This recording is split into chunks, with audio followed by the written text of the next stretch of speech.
Hello guys, this is Richard Mix TV and welcome to my vlog. For today's video ay magpapalit muli ako ng water filter doon sa pump room.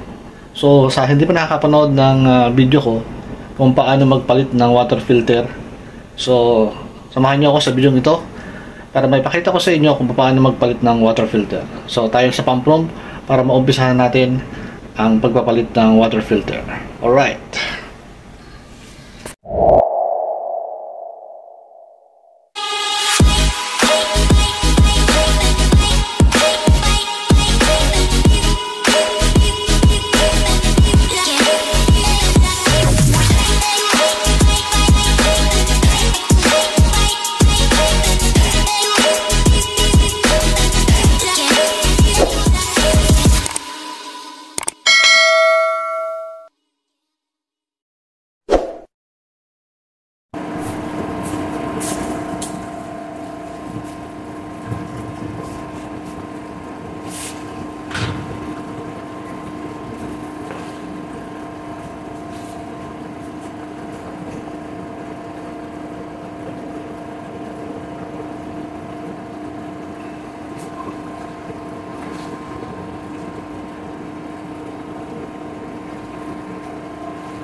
So dito, i-bypass muna natin yung pinaka main line. Tapos isara natin yung mga gate valve dito para wala nang tubig na pupunta dito sa filter. Pati yung kanyang sa may load ng ating filter, yung palabas. Yan, isara din natin. Pati dito yung kanyang pressure. So sarado natin yan, saka natin bubuksan itong kanyang pinaka drain.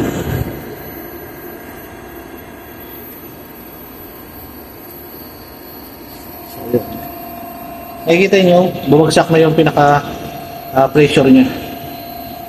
Ibig sabihin yan wala na yung pressure dito. So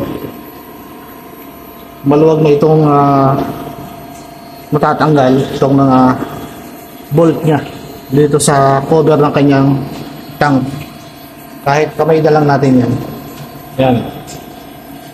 Kasi habang hindi natin tinatanggal yung pressure niyan, hindi natin kayang kamayin yan dahil itutulak ng hangin. Yan. So makikita nyo guys, drain na tayo.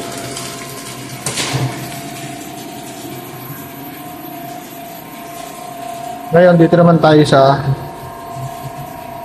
water heater. So, ito yung kanyang pinaka water filter tank. So, kailangan isara ko muna yung gate valve nya. Ayan. Ito yung papunta sa tanke. Yun naman yung palabas galing sa filter. So, sasaka muna natin yan.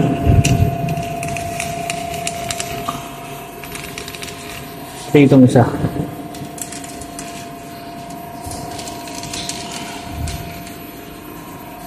Ngayon, kailangan natin i-bypass para hindi na siya dadaan dito. Buksan naman natin itong kanyang pinaka-bypass na gate valve.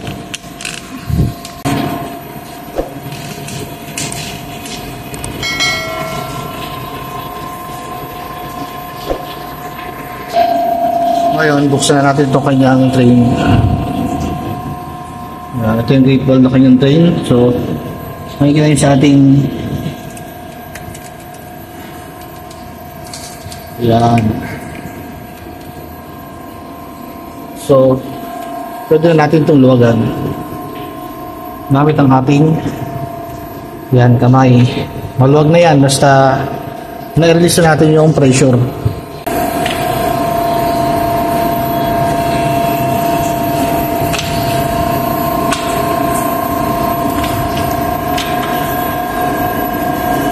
Hindi natin na mai-release yung pressure niyan. Hindi natin kayang kamayin yan. So yan, kailangan natin siyang ma-drain.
So ngayon guys, tapos na yung pagkapalit ng filter.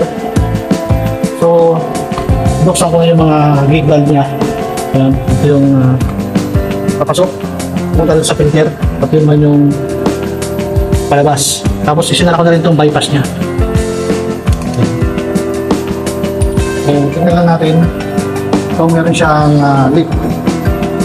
Pag meron siyang leak, ibig sabihin hindi maganda yung pagkakahigpit o hindi pantay yung pagkakahigpit. Tingnan natin dito sa likod.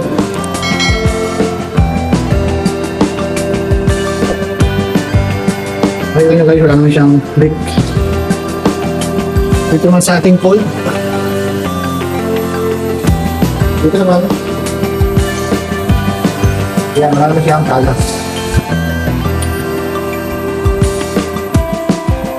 Guys, natapos ko na yung pagpapalit ng filter dito sa pump room. So, every end of the month ay nagpapalit na ako. So, ito yung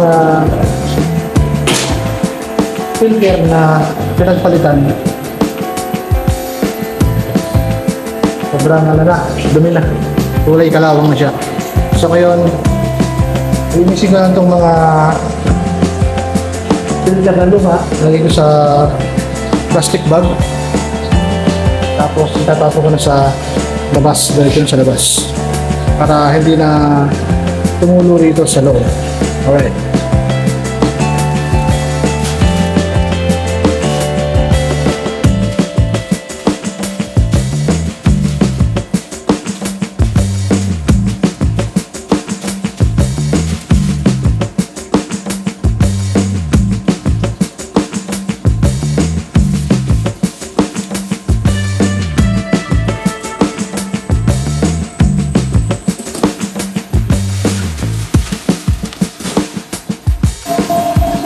So ayan guys, nalipit ko yung filter natin na filter.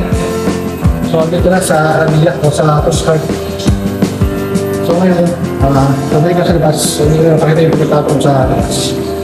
Wala tayo pinakawat na cellphone.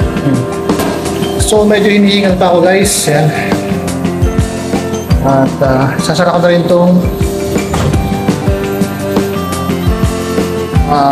drain dito. Ayan. Kasi kailangan nating pasingawin yung hangin kasi nagkakaroon ito ng hangin dahil sa biglang pagpasok ng tubig dahil ito ay may pressure. So ngayon okay na. So yun lang guys, nandito na lang itong video na to. Maraming salamat sa inyong pananood. So sana nakapagbigay ako sa inyo ng panibagong idea about sa trabaho ng maintenance. So pagka nag-apply kayo bilang isang maintenance, so meron na kayong idea kung ano yung mga iba't ibang trabaho ng maintenance. So yun na lang guys. So ito may next vlog and peace out.